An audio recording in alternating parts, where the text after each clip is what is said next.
दोस्तों welcome you all to happiness hub with Kirti. आज का मेरा टॉपिक है एजुकेशन से रिलेटेड, जिसमें मैं आपको बताऊंगी नेशनल एजुकेशन पॉलिसी 2020, जो कि एक बहुत ही बढ़िया पॉलिसी बनाई गई है हमारे गवर्नमेंट के थ्रू, जिसके चेयरमैन है doctor K Kasturirangan. He is the chairperson of this committee. दोस्तों, जो न्यू एजुकेशन पॉलिसी है वो बहुत ही बढ़िया, बहुत ही अच्छी पॉलिसी है, जिसमें बहुत सारी मुख्य बातों का ध्यान रखा गया है। जैसे 2 करोड़ की जो हमारी आबादी बच्चे की है, जिन बच्चों की है उन बच्चों को स्कूली शिक्षा देना बहुत ही आवश्यक है। 2 करोड़ ऐसे बच्चे हैं जिनको शिक्षा नहीं उपलब्ध हो पा रही है, उनको भी मेन स्ट्रीम एजुकेशन से जोड़ा जाए। 90% बच्चों का विकास हो जाता है 2 से 6 वर्ष की आयु में।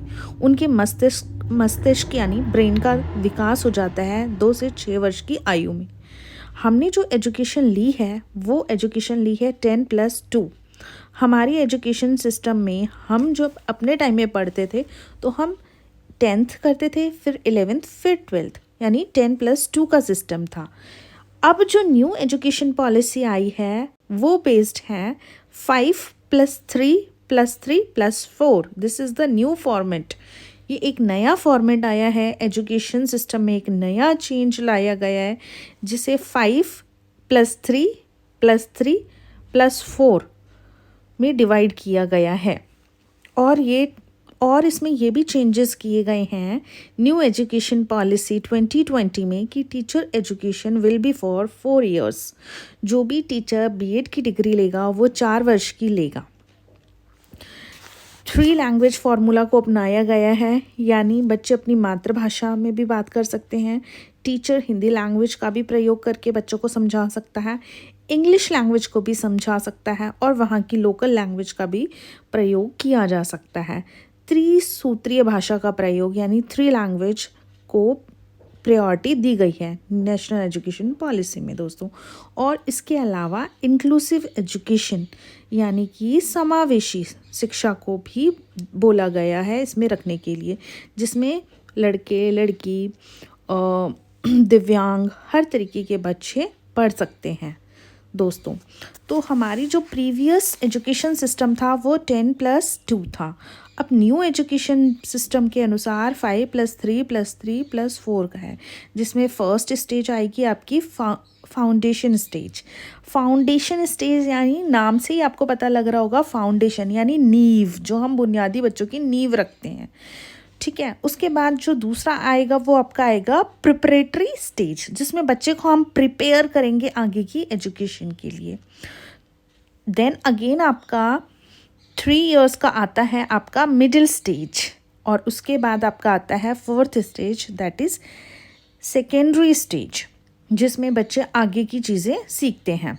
तो दोस्तों, जो आपका 1 to 5 years का जो आपका आता है, 5 साल का जो आता है स्टार्टिंग का फाउंडेशन स्टेज, उसमें बच्चों को जो प्ले ग्रुप थे, आंगनबाड़ी थी, बाल वाटिका थी, वो सारी चीज़ें उसमें इंक्लूड की गई हैं, जिसमें बच्चा एक्टिविटीज़ के थ्रू सीखता है, खेल के द्वारा सीखता है और अपने मानसिक विकास की ओर बढ़ता है।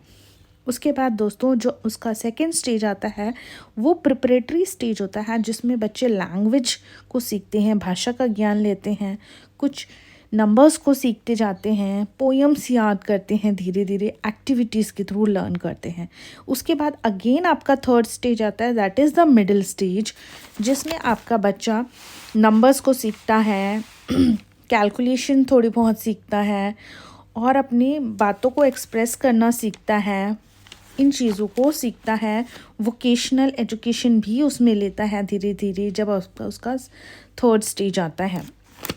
देन इसके बाद आपका आता है 4th stage, that is the disciplinary subject, जिसमें अलग अलग सब्जेक्ट्स पढ़ाए जाते हैं, जैसे अकाउंट्स के साथ बिजनेस हो गया, स्टडीज़ हो गया, इकोनॉमिक्स हो गया आपका। इन चीज़ों को कंबाइन करके सिखाया जाता है और क्रिटिकल थिंकिंग उनमें डेवलप की जाती है। तो न्यू एजुकेशन पॉलिसी में इस चीज़ पे मेन फोकस किया गया है कि बच्चों को वोकेशनल एजुकेशन ज़रूर देना है। Vocational education plus coding, decoding, जिसमें भी उसका इंटरेस्ट हो उस पे भी फोकस दिया गया है। अगर किसी बच्चे को योगा में इंटरेस्ट है, किसी को वोकेशनल एजुकेशन लेनी है, किसी को कराटे में इंटरेस्ट है, किसी को कोडिंग डिकोडिंग सीखने का शौक़ है, तो उसमें उसको आगे बढ़ाया जाए। As per 21st century, government had decided that there should be three main things for the education system। तीन मेन चीज़ें होनी चाहिए, जिसे हम CDP भी कह सकते हैं। C मीन्स क्रिटिकल थिंकिंग, बच्चा अपने दिमाग को इस्तेमाल करके सोच पाए, एनालाइज कर पाए कि ये सही है तो सही क्यों है और गलत है तो गलत क्यों है। Then D means decision making, उसके अंदर ऐसे स्किल्स डेवलप करें कि वो अपने जीवन में डिसीज़न ले पाए। हर समय हमारे पेरेंट्स ही तो हमारे लिए डिसीज़न नहीं लेंगे ना, आगे जो हमारी ग्रोथ डिपेंड करती है वो हमारी सेल्फ डिसीज़न पे बेस्ड होती है। तो कुछ लाइफ के ऐसे बड़े बड़े डिसीज़न होते हैं जिसमें उनके अंदर क्षमता होनी चाहिए, वो क्षमताएँ डेवलप की जाएंगी बच्चों में, जिससे वो डिसीज़न सही टाइम पे सही निर्णय ले पाए। देन इसके बाद आता है प्रॉब्लम सॉल्विंग। गवर्नमेंट ने ये स्किल्स इस एजुकेशन सिस्टम में जानबूझ के डाला है ताकि बच्चों का ओवरऑल डेवलपमेंट हो पाए, हॉलिस्टिक डेवलपमेंट हो पाए।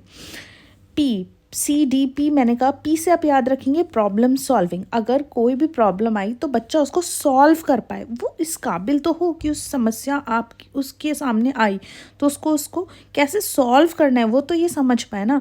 तो हमारी एजुकेशन सिस्टम बहुत ही बढ़िया और बहुत ही अच्छी है, जिससे हमारे देश के बच्चों का, नवयुवकों का बहुत अच्छा विकास होगा। इसके अंदर गवर्नमेंट ने हॉलिस्टिक एजुकेशन को भी डाला है, जिससे कि हॉलिस्टिक डेवलपमेंट होगी बच्चों में, जिसमें फिज़िकल डेवलपमेंट होगी बच्चों की, सोशल डेवलपमेंट होगी, इमोशनल डेवलपमेंट होगी और मेंटल डेवलपमेंट होगी।